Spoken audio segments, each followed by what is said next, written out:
YCP నాయకులు, నేను ఈరోజు జగన్మోహన్ రెడ్డి గారిని కూడా అడుగుతున్నాను, సార్ మీరు ఎందుకు మీ వాళ్ళని ఇలా ఎంకరేజ్ చేస్తున్నారు?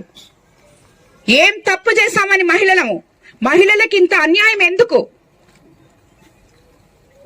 మీరు మీ ఇంట్లో వాళ్ళని అంటే మీరు ఊరుకుంటారా?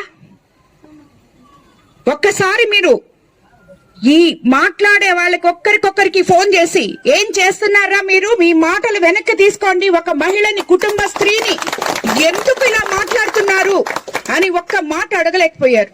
ఈ రోజు రాష్ట్రం అంతా, దేశమంతా నా వైపు ఉంది, నాతో ఉంది. అందుకు కారణం తెలుగుదేశం పార్టీ నాయకత్వం, ఎంతో పటిష్టమైన నాయకత్వం.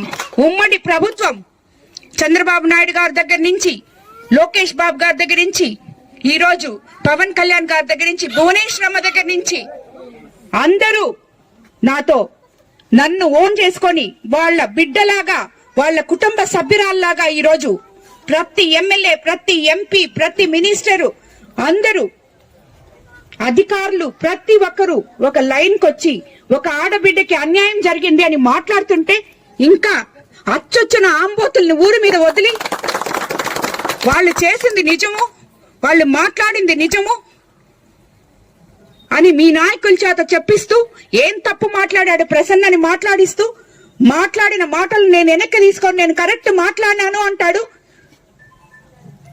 మనుషులు మాట్లాడే మాటలకైతే నేను బాధపడతా, పశువులు మాట్లాడే మాటలకి నేను ఏ రోజు భయపడను.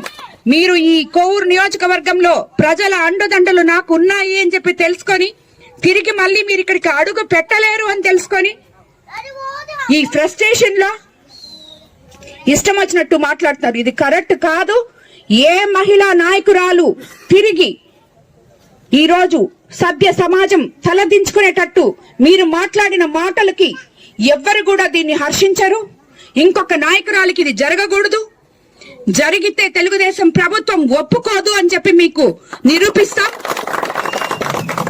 మహిళలమంతా ఏకమవుతాం. మీరు అన్న మాటలు 100% వెనక్కి తీసుకోవాలి. తీసుకోకపోతే మహిళలే మీకు బుద్ధి చెప్తారు.